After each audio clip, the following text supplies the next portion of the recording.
Mga kababayan, no? Kanina may mga may nag-post. Oo. Busy po yung nag-post ng isang fake post, no? Pakita natin na makisuyo nga, ipakita natin. Makikita ninyo yung video daw yan, no? Makikita ninyo na pinost ng mga individual at nirepost din ng mga kilalang tao sa gobyerno. Yun. Siyempre, ang mga taga-Maynila nagre-react. Bakit ho?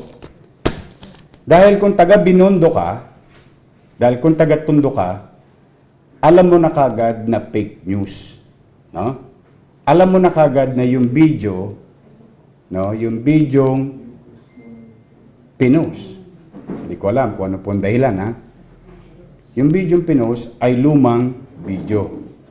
Sa totoo lamang, ito pong bidyong ito na pinopost ng isang netizen, gusto ko lang ipaalala, hinahanap na po ng alagad ng batas ng Cybercrime Division yung taong nag-post ito at mga nag-repost ito kung meron silang violation under cybercrime law.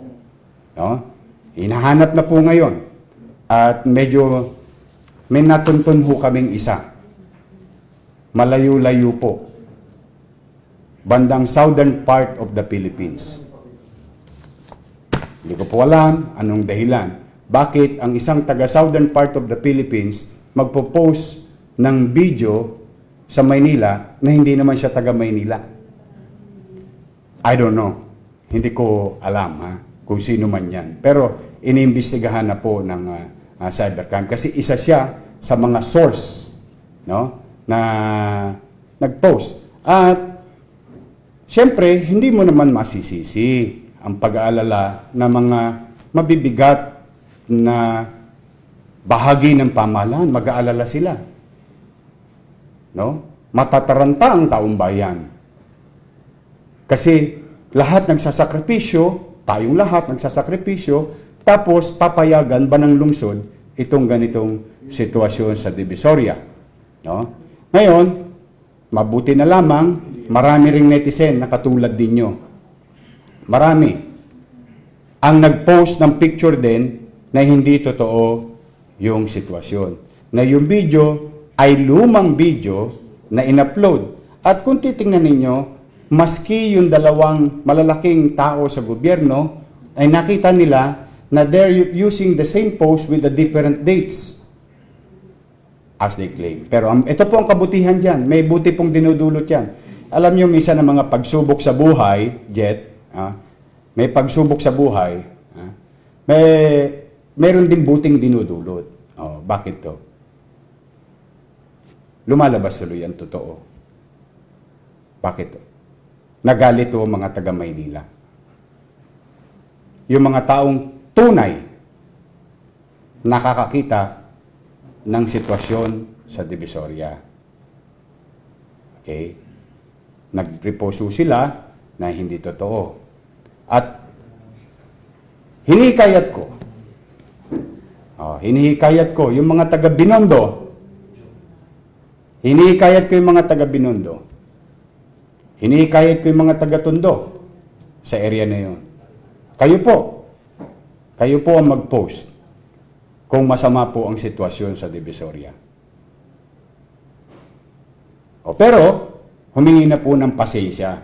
Ito naman ang buti dyan. Importante naman yun. Yung pag may nagkamali, babangon na lang tayo sa pagkakamali natin. Let's move on. So, let's try to move on. But, I hope this will be a fair warning. Tayo po nasa krisis. Ang kalaban natin, COVID-19 virus. Hindi natin kailangan magturuan, magsisihan. Bakit? Kahit anong gawin ng gobyerno,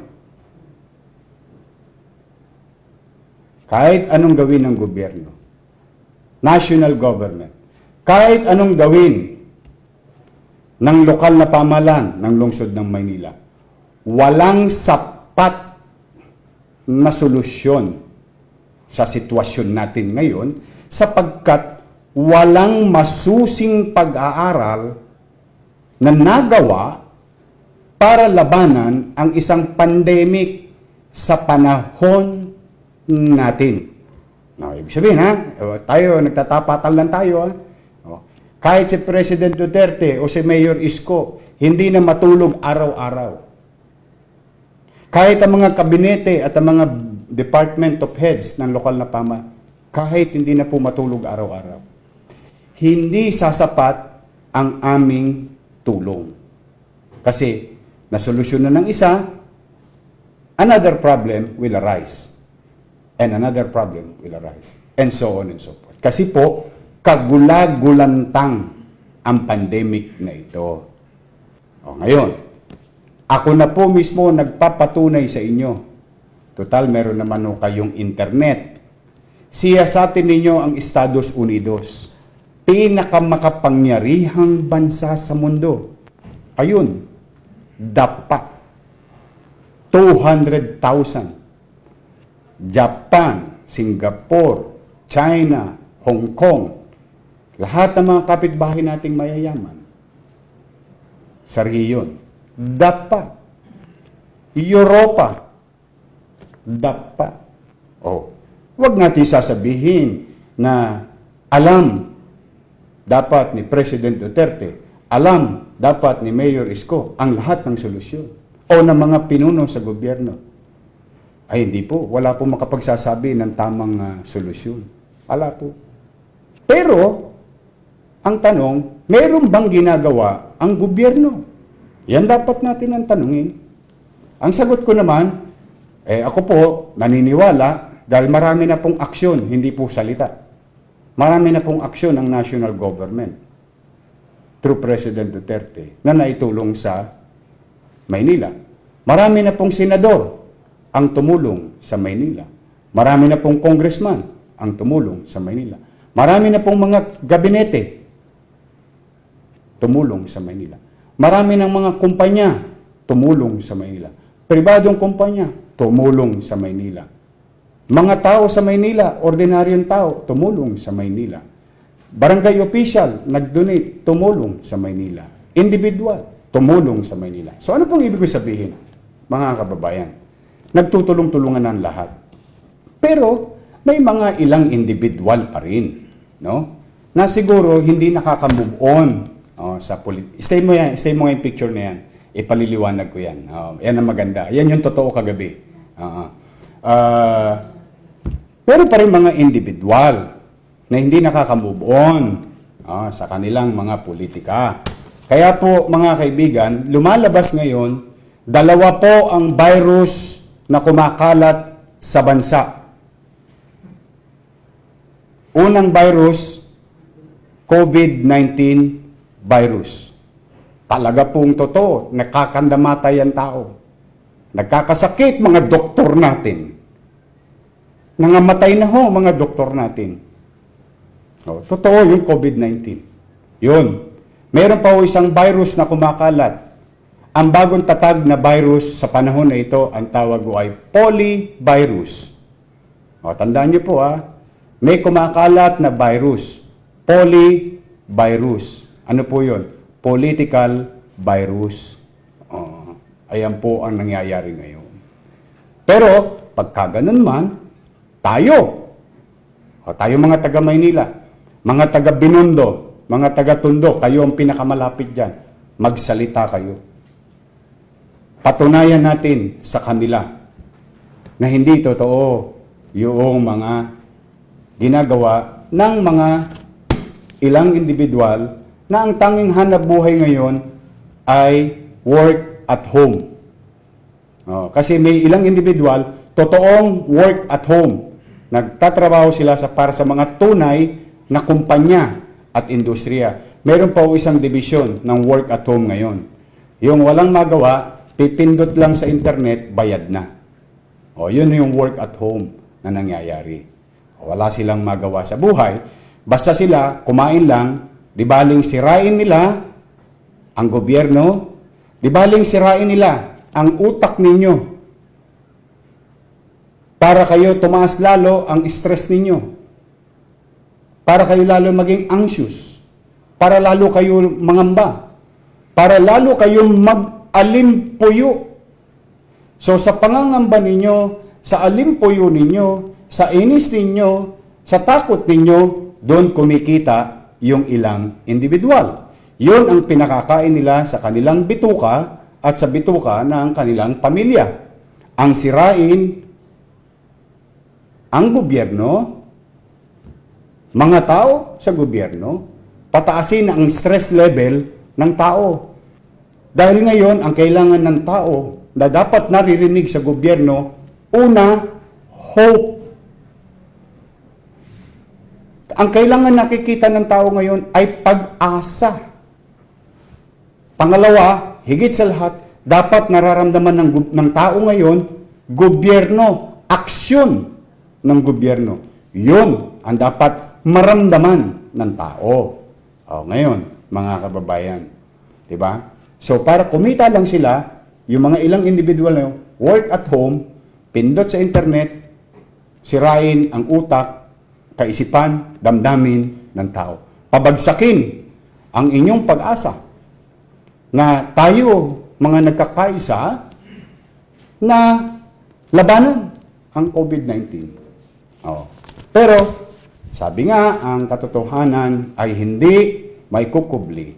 Ang tanso'y tubugin mo man ng ginto, tanso pa rin. Peke pa rin. Kumbaga sa alahas, pansi pa rin. Gold-plated. Hindi tunay na gold. So, mga kababayan, ayan po importante ho yan we should start learning how to discern.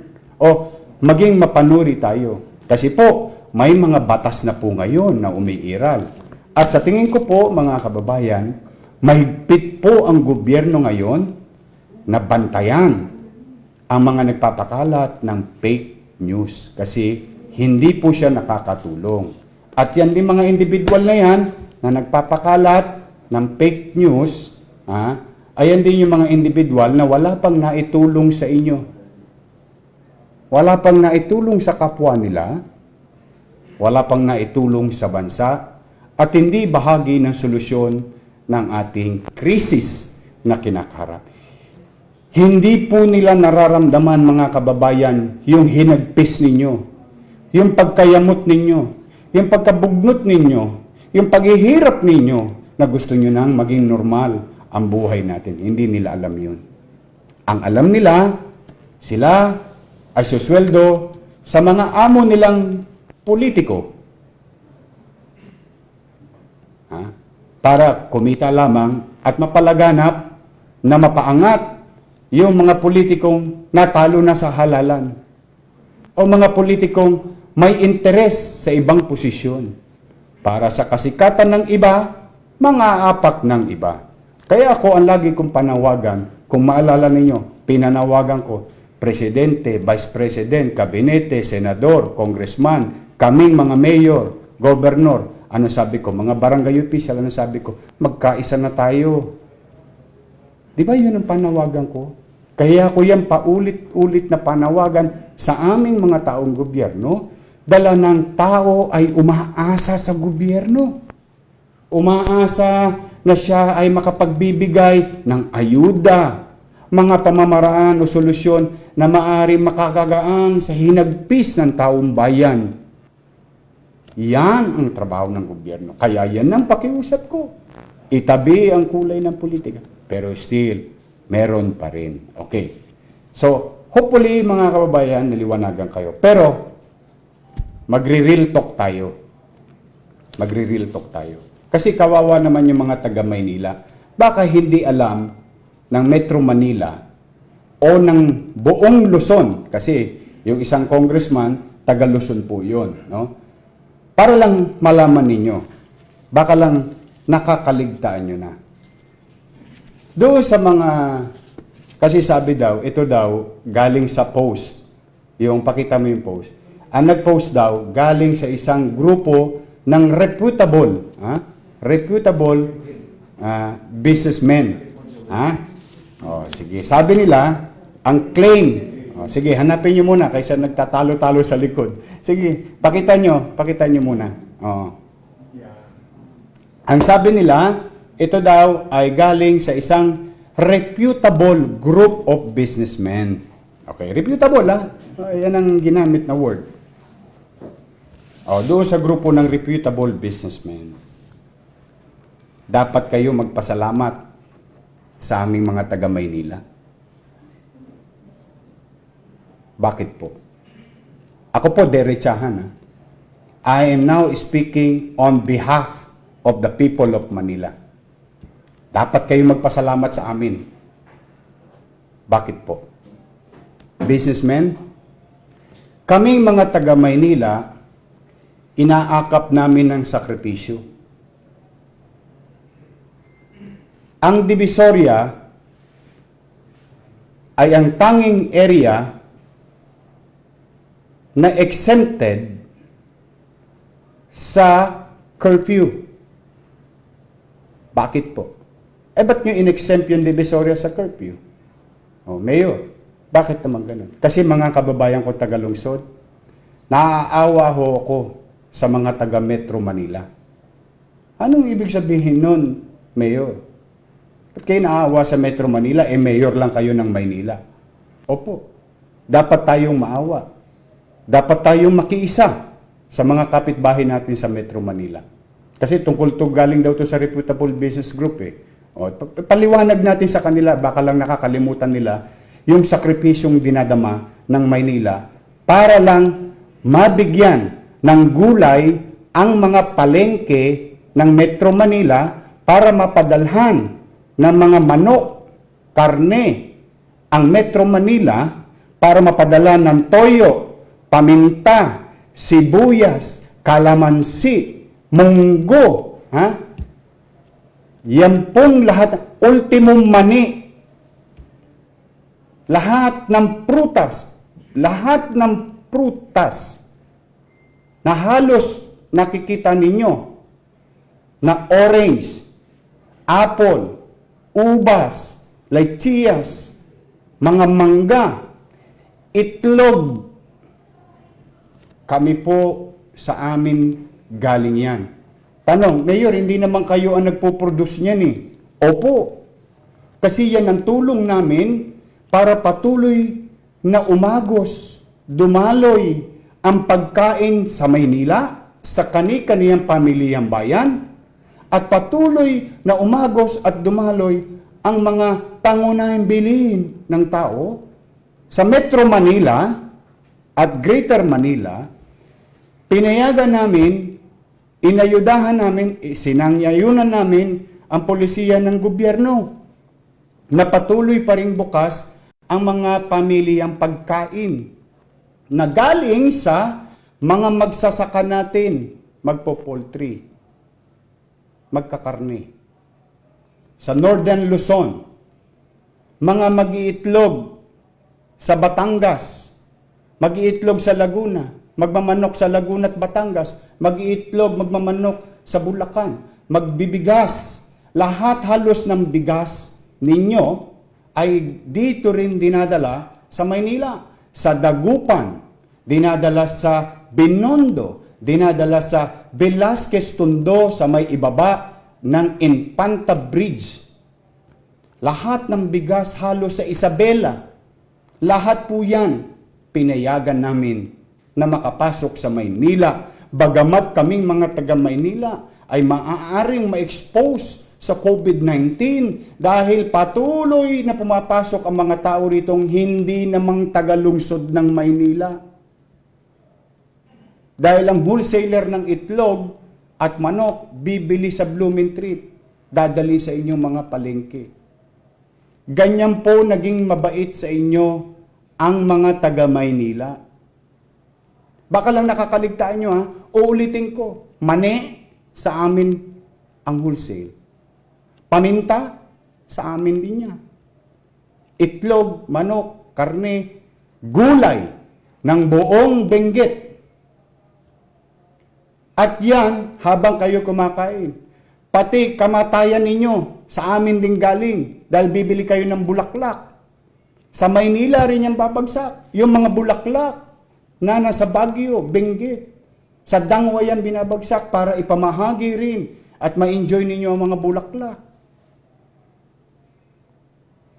Yan yung regular na market. Kami sa Maynila ang nagbabayad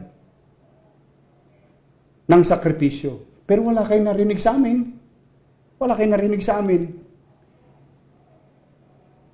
Ikinikipit balikat ng lungsod ng Maynila, ng tao sa Maynila. Yung sitwasyon na yan. Pwede ko naman isara ang Blooming Treat para hindi na makapasok ang mga taga Quezon City, para hindi na makapasok ang mga taga Caloocan. Pero hindi. Dahil kami mga taga Maynila, may puso kami. Oo, minsan haragan kami. Oo, minsan parang matatapang kaming wala sa lugar. Oo, pero ang hindi mo maalis sa mga taga Maynila, pusong Pilipino kami. Kaming mga Manileño. Inaatang namin ang bigat ng Metro Manila patungkol sa pagkain. O yan, usapang pamilihang bayan. Tama? Usapang palengke. Okay. Isa pang real talk. Reputable business group. Kayo, yung mga medyo may kaya sa buhay, na namimili sa Pure Gold, namimili sa SNR, namimili sa, ano yung sa SM na grocery? Hypermart. O mga grocery ninyo, sa mga Rustans, lahat halos ng binibili nyong produkto dyan, na dilata, mga imported na karne, mga imported na prutas, sa Maynila rin po galing yan. Bakit? Kami na naman sa Maynila. Kami na naman sa Maynila ang nai-expose ng labas-masok ng tao. Bakit to? Nasa amin po ang Pier 2, 4, 6, 8, 10, 12, 14, 16. Nasa amin po ang ICTSI. Nasa amin po ang ATI. Nasa amin po ang lahat ng international port. Ano naman ang kinalaman nun sa grocery na binibili ng mga may kaya sa buhay? Kasi kanina pinag-usapan natin Recto, pinag-usapan natin Blooming Treat. O ngayon, yung pag-usapan naman natin, mga grocery.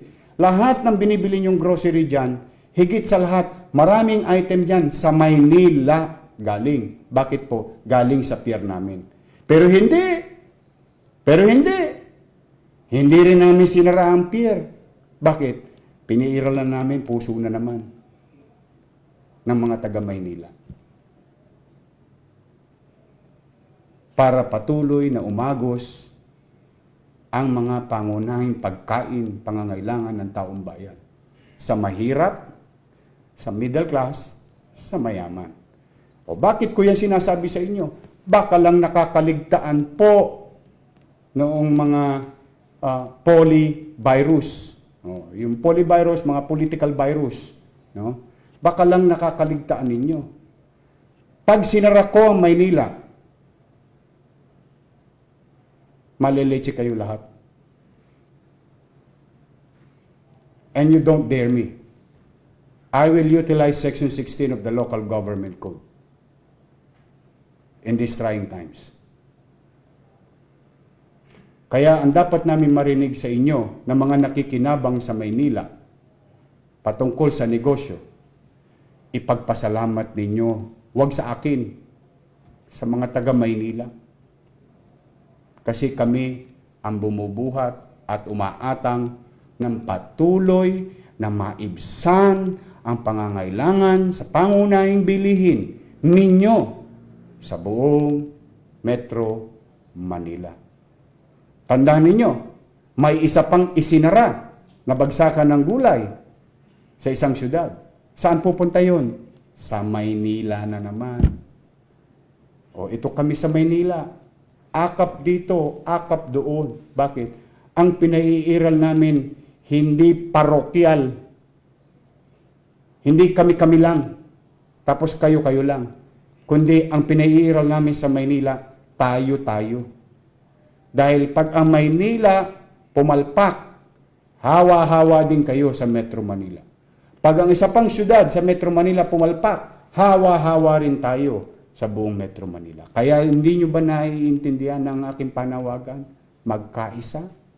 Kasi ang problema sa NCR ay problema ng bawat sulok, iskinita, boulevard, avenida ng buong Metro Manila. Whether kayo'y nakatira sa mga condominium o whether kayo'y nakatira sa Baseco, sa Parola, sa Isla Putimbato, sa 105, sa Hapilan na nasunog pa kanina. Pare-pareho tayo mapapahamak. O yun, para lang magkaintindihan tayo. Yan po, kung kami-kami lang dito, ano ba namang ipasok ko lang yung ano yung kailangan namin? Bakit namin kayo pangangalagaan? Hindi naman kayo taga Maynila. Pero hindi. Sapagkat ito'y pandemic. At ang panawagan ng Pangulo, ano sabi ng Pangulo? Kung maalala ninyo? Ha? Solidarity. Pagkakaisa. Yan ang ipinakikita ng Maynila sa buong bansa. Kami ang nagbabayad ng sakripisyo. At hindi kaila sa inyo ang patuloy na pagdami ng presensya ng positibo sa COVID-19 sa lungsod. Totoo, may pagkakamali din ang ilan naming kababayan. Pero, hindi namin sila kinukonsenti. Kaya hindi marapat na gawin ninyo ito sa Maynila na ipoproject nyo ang mga taga Maynila walang disiplina. Hindi po. Unfair po yun. Gulay, karne, itlog, banok, bigas, bulaklak, prutas, paminta, toyo, name it. You are going to get it in Manila. Ang kwento nga nung isang siyudad Ano daw? Meron pa isang kwento. Wala na ho kami, mahal po ang gulay. Bakit? Wala pong mabilihan sa Divisoria. See? Paano kung sinarapan namin? Paano kung sinarapan namin? O ngayon, kaya po napakahirap, very challenging na ayusin ang lugar na yan sa gabi. Kasi gabi lang ho pinapayagan dyan dahil no sa araw. No. You know me. Since July 1. No. At hindi po namin binubuhat ang bangko namin. For 60, 30, 50 years, name it, how many decades. First time yan nalinis. Kaya ang paghihikayat ko sa mga taga Binondo, ang paghihikayat ko sa mga taga Tondo, magsalita kayo, sabihin ninyo ang tunay na sitwasyon. Ganyan po ang itsura. Para lang makatulong kami sa ating mga kapitbahay sa Metro Manila. Yan ho, pagmamalasakit sa inyo. Pag sinara namin ang pier, isarado ko lang Rojas Boulevard at R10, isarado ko Espanya, Top Avenue, Corner Vito Cruz, Arpapa, Corner Avenida, Bonifacio, maliletse na po ang Metro Manila. Maniwala po kayo. Nasa amin ang puso. Pag nawala yung puso, baliwala ang katawan. Yan ang pagmamahal namin sa inyo. Kaya, hindi marapat na isukli nyo sa mga taga Maynila ang magpakita ng fake news. O kaya polyvirus. O ipakita mo yung tsura kagabi. Yung aktual na bagong polisiya. Ito po kagabi. Ayan po yung mga vendor ng gulay, manok, isda na galing sa Nabotas. Karne, hanggang doon sa dulo niya, sa kanto ng Asunsyon, ang makikita niyo diyang kalamansi at saka sibuyas. Pati singkamas, mga produkto ng mga magsasaka sa Northern Luzon, sa Southern Luzon, hanggang Bicol. Yung sili ninyo, dito bumabagsak sa Maynila. Hanggang sa kaduluduluhan ng Benguet dito. Ipagtanong po ninyo sa gobernador ng Benguet, ipagtanong ninyo sa mga mayor ng Ifugao, mga mayor ng Benguet, ipagtanong nyo sa kanila kung gaano namin sila tinutulungan. Kayo na po magtanong, wag na po kami para hindi kami magbuhat ng bangko. Para patuloy na mabuhay ang mga magsasaka.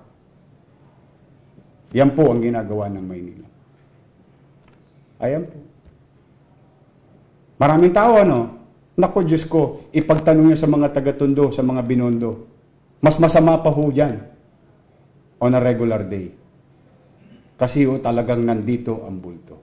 Ngayon, pababayaan ba namin na patuloy nilang i-violate yung social distancing? Ay, naku, hindi po. Katakot-takot na ng polisiya, katakot-takot na ng pagpapatupad. Pero, bottom line, nasa tao. At ang masakit nito, marami pa dyan, hindi taga Maynila ang hindi sumusunod. Yan ang real talk. Pag tinigil namin yan, magugutom kayo. Yan, we guarantee you. Walang lalabas na 4,000 trucks, 4,000 container trucks na lalabas sa Roas Boulevard at Arten pag sinara namin ng Maynila. At ang laman nun, delata, karneng imported, bigas na inimport, ba't hindi ko maintindihan?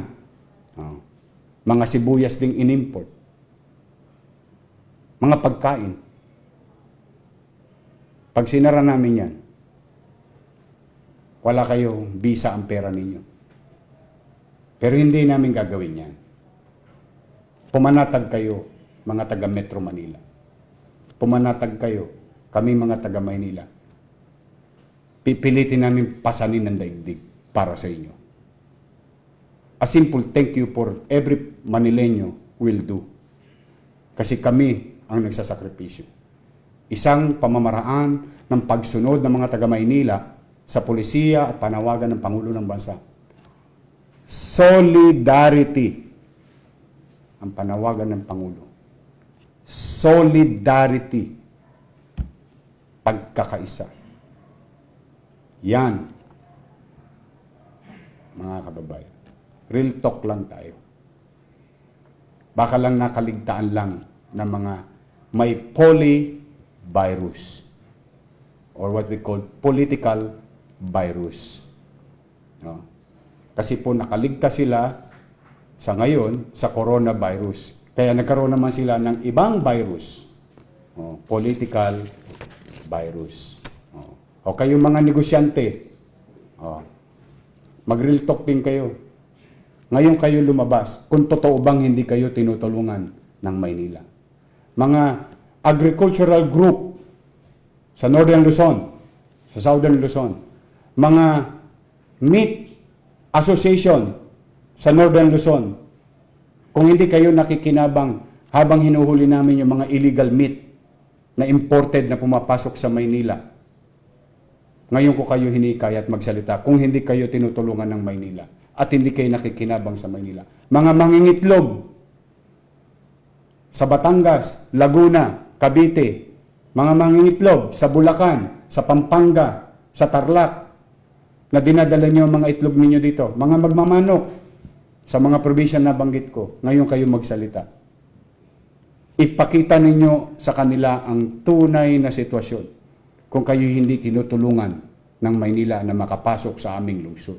Bagamat malalagay kami sa alanganin, pero hindi, papasanin namin ang daigdig dito sa Maynila.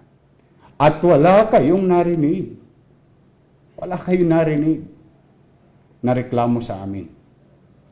Don't push us to the wall.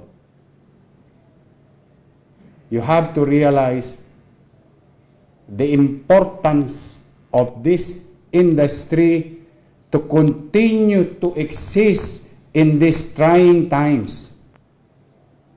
Huwag nyo kaming itulak sa pader. Ang tuta, pag inaalagaan mo, pinakain mo, inalagaan mo buong buhay mo, naging aso, lumaki sa'yo. Sipain mo ng sipain, hindi ka nun kakagatin.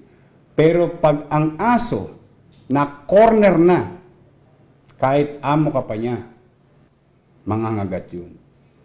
Baka ganun po ang mangyari sa Maynila. Baka we might go out and protect ourselves. But ako kasi, mahaba ang pasensya ko. Ako'y magsasalita, mananawagan, magpapaliwanag, pero may hangganan ang lahat.